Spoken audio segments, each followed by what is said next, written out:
y'all just aren't getting it. I'm gonna make it real easy for you. Go to my F-350 starter replacement video. Go to the very end of the video. Follow those instructions. This morning, we're gonna be doing a couple of flushes on the 96. We're gonna be doing a heater core flush first of all. My heater quit working sometime over the summer, I'm assuming. And so we need to get that guy going because we've got temperatures that are getting down in the 40s, 50s now. And I use the truck to take my kids to school. It's pretty much my daily driver. So we're gonna go ahead and do that heater core flush first, and then we're gonna go ahead and do a cooling system flush as well. Just flush the radiator out with some garden hose water. I'm not gonna go through a huge process of completely flushing it. I think anything I do is gonna be a huge improvement over what its current state is. I can almost guarantee you this thing has not once in its entire life had a coolant flush. So we'll go ahead and flush the heater core first, and then the coolant system. The cooling system takes about 20 quarts, I believe. I think it ended up being like 5 gallons or 19.8 quarts or liters or some metric unit that we don't use. But anyway, let's get at it. Go ahead and remove the inlet and outlet from the heater core. You could do it there or right here. I think right here is going to be easier to be able to get your hands in and, you know, wiggle everything. And these up here on the firewall actually look like they might be like kind of glued in place. So I'm not going to mess with any of that. We're just going to go ahead and do it right here off the water pump and motor and go from there. So I'm using some pliers that look like this with a little bit of an angle.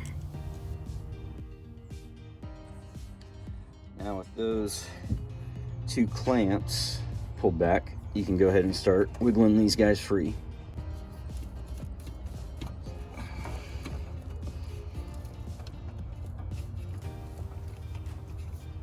And be ready for some coolant to come out. When I take this guy off, I'm actually gonna raise it up to keep it all from flowing backwards out of the heater core. So one thing you're gonna wanna avoid doing is, after you get this line off, don't squeeze this pipe, because I just put pressure on it and got coolant down into my freaking alternator.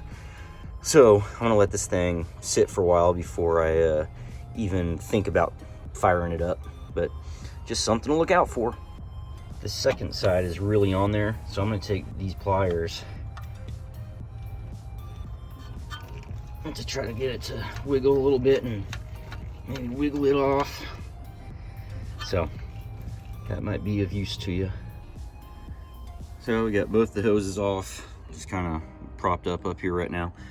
I ended up putting a little pan underneath there just to keep it from dripping down into the grass. It might be a better idea to go ahead and drain the radiator itself. There's a little, I don't know if you can, camera's gonna pick it up, but right there, there's a little white, right there, just a little petcock valve. I'm gonna go ahead and open that up and then let as much drain out as it can. Do y'all like that video of nothing? Can y'all really just see real well what I'm doing? Good Lord. Okay, so you can actually hear it starting to remove all that. And I'm just going down into a couple of buckets. Oh boy. And I need, okay. That's what I like to call the trifecta. So we'll let this stuff drain out. And then in the meantime, I'll be getting the stuff set up to actually attach to these and flush it out. One thing you're gonna notice in this video is that I don't mention anything about the overflow tank. My overflow tank was almost empty, and so I didn't do anything with it. If yours is full, you can just pull that line that's coming off of the radiator, actually the little fill neck. You can just take that line from there and run it down, kind of like I'm gonna show you in the video with the other lines, and just let it drain down into a bucket or something. So wanted to put that out there before one of y'all says, hey, why aren't you doing anything with the overflow tank? As far as the parts go for this, I got some tubing from Home Depot. I think this was 10 bucks, which is way more than I'm gonna need. And then I got this little adapter. It's a 1/2-inch insert, basically where you can just fuse the tubing to the lines that are on the truck. This is a 3/4 inch outside diameter, 5/8 inside. Yes, I know this is a 1/2 inch, but it'll work for what we're doing. We're not building up that much pressure, so it doesn't matter. And then I got this guy from Walmart. This was like $3.50 from Walmart. And I also got a hose that has a thread-on head. That came from Walmart as well. But so we're gonna need that threaded part because we gotta attach this guy to it. So, and we're still draining over there. The entire system, I think, takes 20 liters. So here's the setup we got right now. See the line on the left comes out. We've got our little adapter. These guys, you probably don't even need these little band clamps, but they came with that flush kit, so I put them on anyways. Go into our clear tube, and then down to the hose. And this ended up being the, I don't know if you can see that, it's upside down, but the 5/8 adapter to the hose, and then onto our actual sprayer. So the other line I've got just kind of dangling down there and kind of pointed at the bucket. So I'm gonna go ahead and start spraying, and we should start seeing some water flow out of here. Oh, and I forgot, I plugged this side with my hand. The T doesn't have a stopper or anything, so I just put my hand over the top of it and start spraying.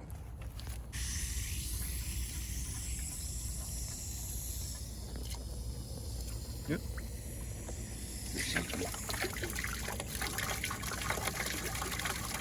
Okay. So again, I don't know if this is going the normal direction or the opposite direction, but I'm gonna switch directions here in a few minutes. But so we'll let this guy run for a few minutes, and then I'll reverse the lines. I let that first side go ahead and run for maybe 2 minutes, and now I've got it swapped over to the other side. And again, I just got that line right here, just kind of dangling down so it can drop down into that bucket. I didn't even do the clamp on this side. I don't think there's enough pressure for it to make a difference. So go ahead and flush again.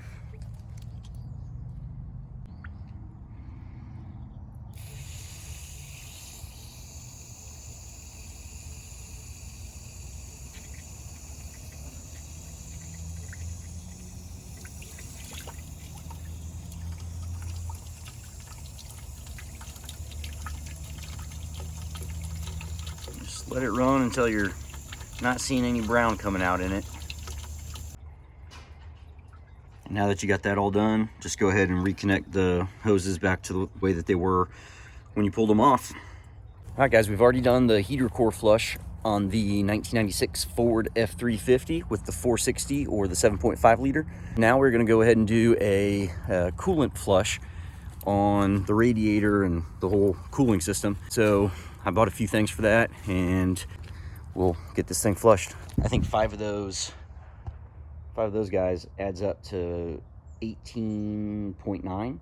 So I'm just gonna rock that and call it good. As far as what we're gonna need, we've got all this distilled water, and then I got 2 of these guys. It says if you have more than 12 liters that you're gonna need to use 2 bottles. I went ahead and got a new thermostat and a new gasket for that as well. For those of you that haven't watched the previous videos about this truck, it quit cooling a couple years ago, and I just haven't messed with it to figure out what the problem is, if it's just a leak or, you know, something else is going on. The heater quit working, and the other day when I went to turn the actual knob for it over to heat, the knob was real hard to turn, and there was no heat. It was just coming out kind of cool. So I went ahead and did the heater core flush. I haven't even ran the truck yet since I did the flush. I'm actually doing this this video the same day as I did the heater core video, so kind of doing it all at one time. But we're gonna go ahead and do the coolant flush and then see what happens. Hopefully between the thermostat, the heater core flush, and the radiator flush, we're able to get heat back in this bad boy. Here's a quick rundown of what you're gonna need to do a coolant flush on a 7.5 liter. You got your distilled water. You're actually gonna need double this amount because for the heavy duty cleaning, they actually recommend you drive around with this water plus these 2 bottles for a few days, just doing normal daily driving. And then when you go back to flush, you're gonna flush it again with 6 more of these. So you really need about 12 gallons of that. 2 bottles of the cleaner. I bought a thermostat just in case. It was cheap, it was 10 bucks with 2-year warranty. And then the gasket for it. And then to actually get the housing off of the thermostat, you're gonna need a 1/2-inch wrench as well as a 1/2-inch socket. You can't get to one of the nuts. It's tucked underneath the distributor, so you can't use a socket for that. You're gonna have to use a wrench.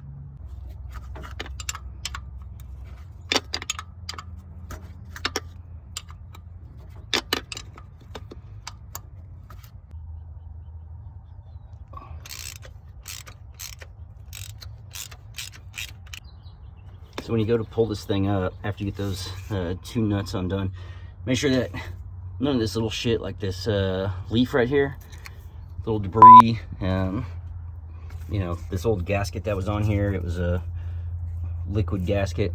So just make sure that none of that stuff falls down in there. And then also take note of which way the thermostat is actually positioned so you can put the new one back in the same position. One other thing you're gonna wanna do, just kind of scrape around the edge here and make sure that you don't have any gasket material or anything that's going to fall down in there, kind of like I just did. I just scraped this and it fell down in there, so don't do that. But do that on both sides, that side as well as this side. Now the new thermostat is all bolted in, got the new gasket, we're going to go ahead and take this cap off of the radiator. And we're gonna go ahead and pour in the bottles first, and then we're gonna pour in all of the water and start driving this thing around. I'd also like to thank today's video sponsor, Prestone. They went ahead and mailed this out and they said, Doug, you are just the person that we need to have review this. So we're gonna go ahead and do it.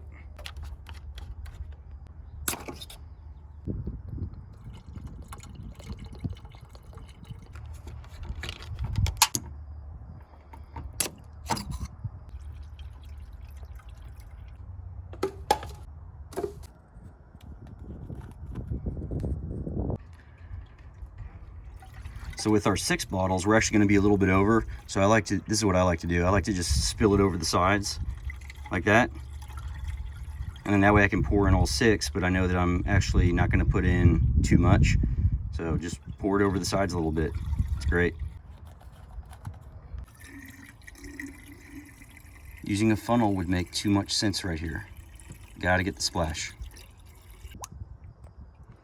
So if yours ends up doing this where it's, pretty much full, what you're gonna do is you're gonna go ahead and start the motor, and then that'll get it cycling through the water pump, heater core, all that, and fill up the rest of the lines. So it'll give you space to put the rest of the water.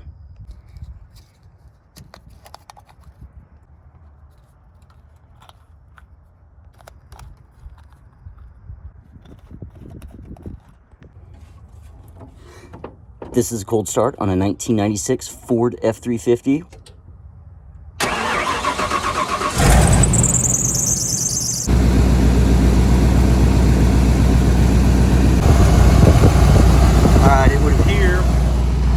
That we have a leak on the thermostat, so I'm gonna go get some liquid gasket and try to tighten that up. So you can see it was leaking pretty good, so I probably should have just done some of that make your own gasket RTV stuff. So I might have some of that. If I do, I'll be right back. If I don't, I'll be right back, because I can just edit this and make it look like. Okay, so it turns out that I do have some of that form a gasket, make your own gasket stuff. This is it right here. Form a gasket. If you can read backwards, perfect. All right, so I got the bolts back out, and go ahead and do this. See how big of a mess we can make. And that's pretty toasty. So a hornet flew into one of my buckets that had some of the coolant in it, and it got me to thinking, I've got a beehive that I cannot get rid of. I have been trying to get rid of it for I don't know how long. You can see all that is foam. I tried to seal it off. They just came right through it. So let's see how many bees we can get to fly into that thing. So we got our former gasket on both sides. Probably not the cleanest looking, but it's good enough for what I'm doing. So let that stuff set up, and then we will place the actual gasket back in there and the thermostat and rebolt it all and let it sit for a little while. But so we're gonna let it harden up a little bit. It becomes harder, but it's pliable. Y'all, some people just shouldn't work on their own vehicles. I'm not one of those people quite yet, but I got everything wrapped up, cover bolted back on and all that. I'm starting to hop down from the truck and I look over and I see my thermostat was actually sitting right here. So I did all that, made the seal, the former gasket, all that, and I had to take it off. So, time to put it back on. I don't want to hear it. I can still work on my vehicles, okay? Just a little absent-minded sometimes, but this isn't anything major. Okay, well, got it put back on, and as you can see, I have it taken back off. This little guy right here, I was on my very last little tightening on that. And remember, I was doing that with just a open-ended wrench because I can't get a socket on there. Anyway, I don't know if the camera's picking that up, but the whole housing actually cracked. So I'm gonna run up to Napa and see if they have another one of these up there. I'm on my way home from AutoZone. It is about 12:45. The new thermostat housing will be here by 6 o'clock tonight. And so then I can go ahead and do a quick gasket on there, button it up, and be back on the road. You can see the old cracked thermostat housing, crack right there. And here's our new one. So we're gonna be using this new one. And I decided I'm not gonna use a gasket at all. We are gonna be using water pump and thermostat housing gasket maker today. So let's get it on. We did not catch as many bees as I had hoped. So we'll leave it out a little longer, but it doesn't look like it's gonna catch that many.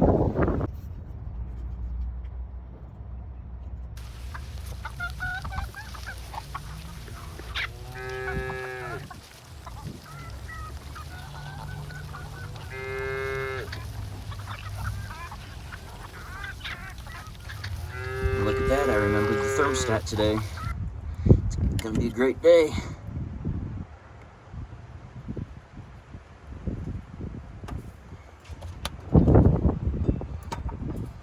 So now we want to carefully put this down on there.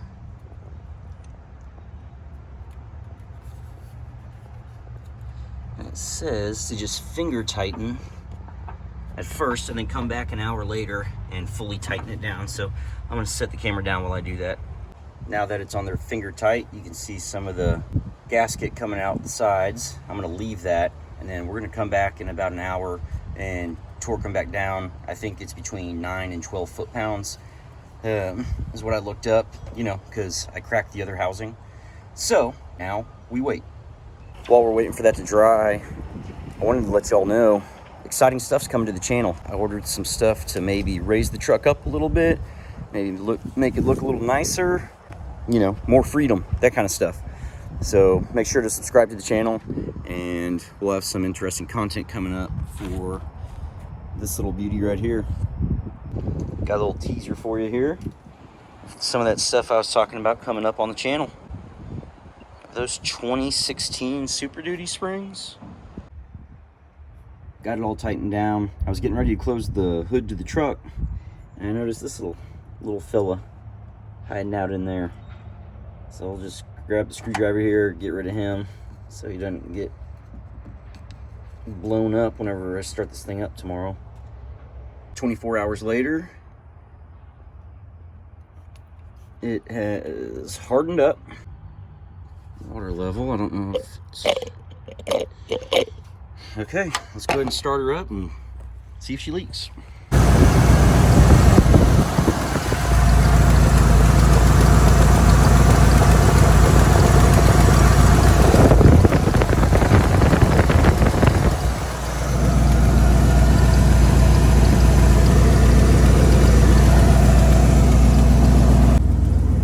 that it's running, we'll go ahead and start adding in some more water, get the motor up to temp, and then we're gonna go ahead and cycle the heater.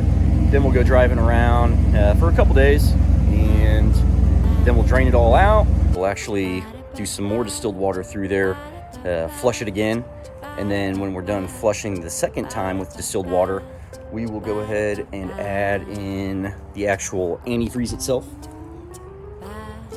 or coolant. And then just like that, you're done. Y'all, I'm gonna snake you a little bit. I just walked into my house. The entire place smelled like rubber. The whole place. I'm gonna give you a little teaser of some upcoming videos that we're gonna have and what it's gonna be related to. Subscribe. Make sure to subscribe. We have only added 1 new follower in the last 30 days. So let's see if we can get up to 10. 10? Let's do it.